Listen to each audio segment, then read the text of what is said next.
హల్లెలూయా. దేవునికి మహిమ కలుగునుగాక.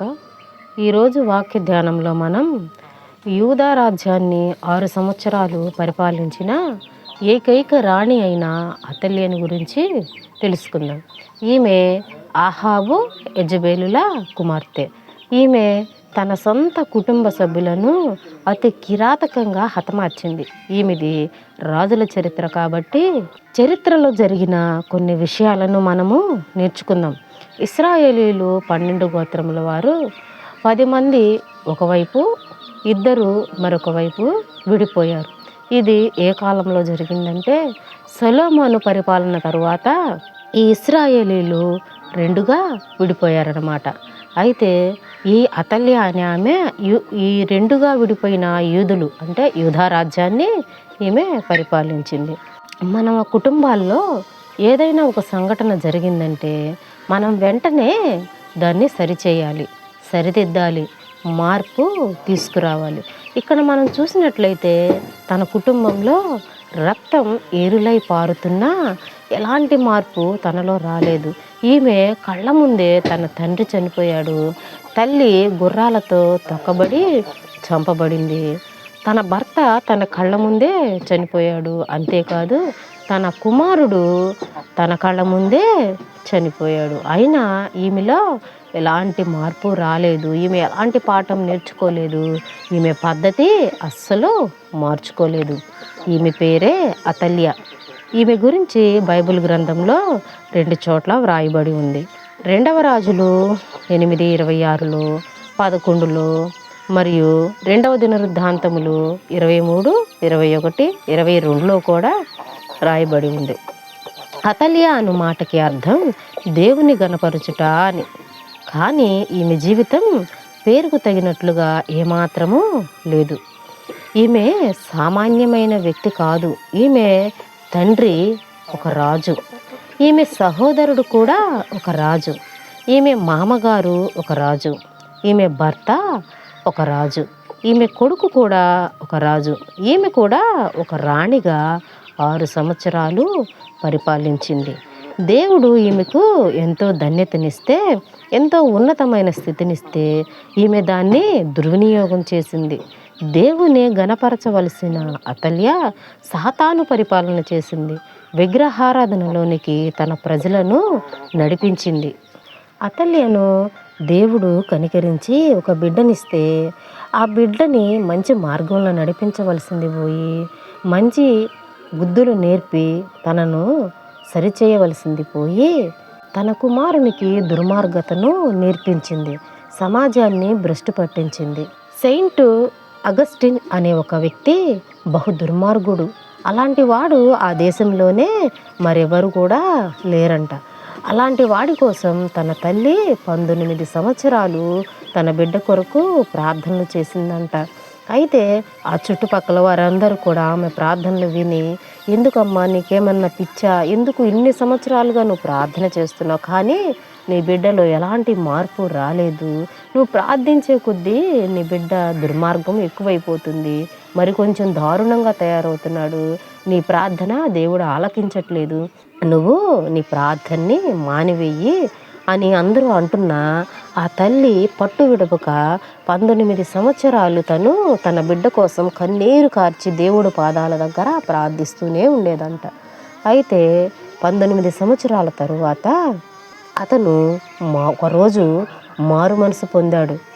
తన దుర్మార్గతను విడిచిపెట్టి తను మారిపోయాడు. ఒక గొప్ప సేవకుడిగా తయారయ్యాడు. అతను ఒకరోజు తన తల్లి గురించి చెబుతూ ఇలా అన్నాడు, నా తల్లి కన్నీటి ప్రార్థన ప్రవాహంలో నేను కొట్టుకొని దేవుని సన్నిధికి వచ్చాను అని తను అంటాడు. మరి నీ బిడ్డ కోసం ఎప్పుడైనా నువ్వు ప్రార్థన చేసావా? నీ బిడ్డకి మంచి బుద్ధులు నేర్పావా? మంచి మార్గంలో నీ బిడ్డని నడిపిస్తున్నావా? అతల్యలోని ఉన్న లక్షణాలు ఏంటో మీకు తెలుసా? ఆమె భయంకరమైన దుర్క్రూరురాలు. ఎలాంటిదంటే ఈమె సొంత బంధువులను చంపింది, తన కుమారునికి పుట్టిన సొంత మనవళ్ళను కూడా చంపింది. అమ్మమ్మ నాయనమ్మల ప్రేమ చాలా ఉన్నతమైనది. అసలు కన్నా వడ్డీ ముద్దు అని అంటారు కదా. తల్లిదండ్రుల ప్రేమ కన్నా అమ్మమ్మ నాయనమ్మల ప్రేమ ఎంతో గొప్పది. అతల్య ఈ విధంగా ఏ రోజు ఆలోచించలేదు.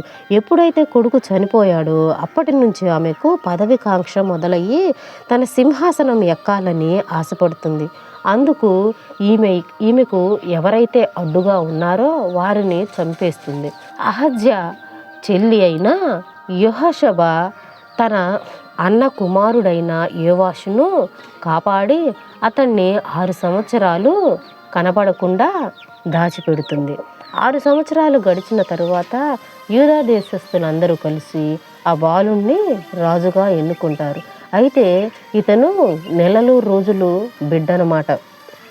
అయితే ఇతనికి ముందు పుట్టినవా తన మనవళ్లను మనవరాళ్లను తన మనవ సంతానంతటిని కూడా అతల్య దారుణంగా కత్తితో చంపేపిస్తుందన్నమాట. ఈ బిడ్డను దాచిపెట్టి అహజ్య చెల్లి అయిన యెహోషబ అనే ఆమె ఒక ప్రవక్తని పెళ్లి చేసుకుంటుంది. అయితే ఈమెలో దైవభక్తి కలిగినది కాబట్టి ఈమెలో ఉన్న మంచి గుణ లక్షణాలను బట్టి ఆమె ఆ దారుణానికి ఒడికట్టలేక ఆ బిడ్డను ఆమె అతల్య కంట పడకుండా దాచిపెడుతుంది. దాచిపెట్టి 6 సంవత్సరాలు ఒక దాదికిచ్చి పెంచిస్తుందన్నమాట. అయితే దేవుడు అతల్యను యూదా దేశంలోని రాజుల కుటుంబంలోనికి కోడలిగా చేసిన ఆమెలో ఎలాంటి మార్పు రాలేదు సరికదా. అక్కడి వారందరినీ విగ్రహారాధనలోనికి నడిపించింది. బహు క్రూరంగా ఆ దేశాన్ని పరిపాలించింది. ఈమె యెజబేలు కూతురు కాబట్టి తల్లి లక్షణాలు ఈమెలో కొట్టొచ్చినట్లుగా కనిపిస్తాయి. ఇందుకే ప్రతి కుటుంబంలో తల్లి పాత్ర ఎంతో గొప్పది. తన బిడ్డలను బాగుపడాలన్నా నాశనం అయిపోవాలన్నా తల్లే కారణమవుతుంది. నీవు నీ బిడ్డలను సంతోషంగా ఉండాలని కోరుకుంటున్నావా? వాళ్ళు మంచి ప్రవర్తన కలిగి ఉండాలని, 10 మందిలో మంచి పేరు తెచ్చుకోవాలని, ఉన్నత స్థాయికి నీ బిడ్డలు వెళ్ళాలని, నీకు ఘనత తెచ్చేవారిగా వారు ఉండాలని అనుకుంటున్నావా? అయితే అతల్యలాగా నీ బిడ్డలకు చెడు మాటలు నేర్పకు. నీ బంధువుల గురించి చెడ్డ ప్రచారం చెయ్యకు. పక్క వాళ్ళ మీదకు గొడవలకి వెళ్ళమని చెప్పకు. ఇతరులను హింసించమని చెప్పకు. ఎదుటి వారిని మాటలతో గాయపరచమని చెప్పకు. కొన్ని కుటుంబాలలో తల్లులైతే ఈ అతల్యని మించిపోయి ఉన్నారు. కొడుకు కోడళ్ళ మధ్య గొడవలు పెడుతుంటారు. కుటుంబంలో మనశ్శాంతి లేకుండా చేసి వారు మాత్రం సంతోషపడతారు. కన్న బిడ్డ సుఖంగా ఉంటే ఓర్వలేని తల్లులున్నారు. వాళ్లను ఎలా నాశనం చెయ్యాలా అని, రోడ్డు మీదకు ఎలా లాగాలా అని ప్లాన్లు వేసే తల్లులు ఉన్నారు.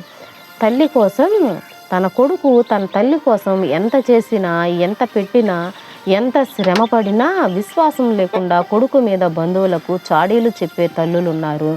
ఈ ఇల్లు నాది, ఈ స్థలము నాది, ఈ వస్తువు నాది, ఈ ఆస్తి నాది అని ప్రతి క్షణం కొడుకులను కోడలను హింసించే తల్లులు ఉన్నారు. మరి కొందరైతే దేవుడు కృప చూపించి వారి కుటుంబాలలో ఒక వ్యక్తిని సేవకునిగా ఎన్నుకొని వారి ద్వారా దేవుని పని చేయించుకోవాలనుకుంటే ఇంత గొప్ప ధన్యతనిచ్చినందుకు జీవితాంతం దేవుణ్ణి స్తుతించుకుంటూ మందిరంలో తన బిడ్డ కొరకు పరిచర్య కొరకు ప్రార్థన చేసి అనేక మందిని విశ్వాసులను మందిరానికి నడిపించవలసిన తల్లులు బిడ్డలను శపిస్తూ మందిరాలకి ఎవరిని రానికుండా చేస్తూ వచ్చిన వారి మీద కేసులు పెడతామని బెదిరిస్తూ ప్రతిరోజు సేవకురాలను దూషిస్తూ ఇరుగు పొరుగు వారికి చెడ్డ మాటలు చెబుతూ ఉంటారు. ఇలాంటి వారందరూ కూడా యెజబేలు అతల్యల వారసులు అన్నమాట. ఇలాంటి వారికి దేవుడు మారు మనసు ఇచ్చునుగాక. ఆమెన్. అతల్య అంటే దుర్మార్గత, అజ్ఞానము, దుష్టత్వము కలిపిన స్త్రీ అన్నమాట. ఈమె భర్త అన్నదమ్ములను కూడా ఈమె దారుణంగా చంపేసింది. ఈమె చేసిన దుర్మార్గాలకు దారుణమైన మరణాన్ని పొందింది. ఈమె ఒక కూతురిగా ఫెయిల్ అయింది, ఒక భార్యగా ఫెయిల్ అయింది, ఒక తల్లిగా ఫెయిల్ అయింది, రాణిగా కూడా ఈమె ఫెయిల్ అయింది, మనవళ్లకు నాయనమ్మగా కూడా ఈమె ఫెయిల్ అయింది. అంత మాత్రమే కాదు, ఈమె ఒక మనిషిగా ఫెయిల్ అయిపోయింది. ఇలాంటి దుర్మార్గపు తల్లులు ఇప్పుడు కూడా అక్కడక్కడ ఉన్నారు. ఆస్తి కోసం, పదవుల కోసం ఆరాటపడుతూ ఇది నాది, అది నాది అని వాళ్ళు ప్రశాంతంగా ఉండరు. అంతేకాదు వాళ్ళ కుటుంబ సభ్యుల్ని, వాళ్ళ బిడ్డల్ని కూడా ప్రశాంతంగా ఉండనివ్వరు. కొందరు తల్లులైతే తన కడుపున పుట్టిన తన సొంత కొడుకుల్ని శత్రువుగా భావించి కుటుంబాల్లో కలతలు రేపుతూ వారికి మనశ్శాంతి లేకుండా మానసికంగా, శారీరకంగా హింసిస్తూ పైచాచిక ఆనందాన్ని పొందుతూ ఉంటారు. ఇలాంటి వారందరికీ కూడా దేవుడు తీర్పు తీరుస్తాడు. ఆమేన్.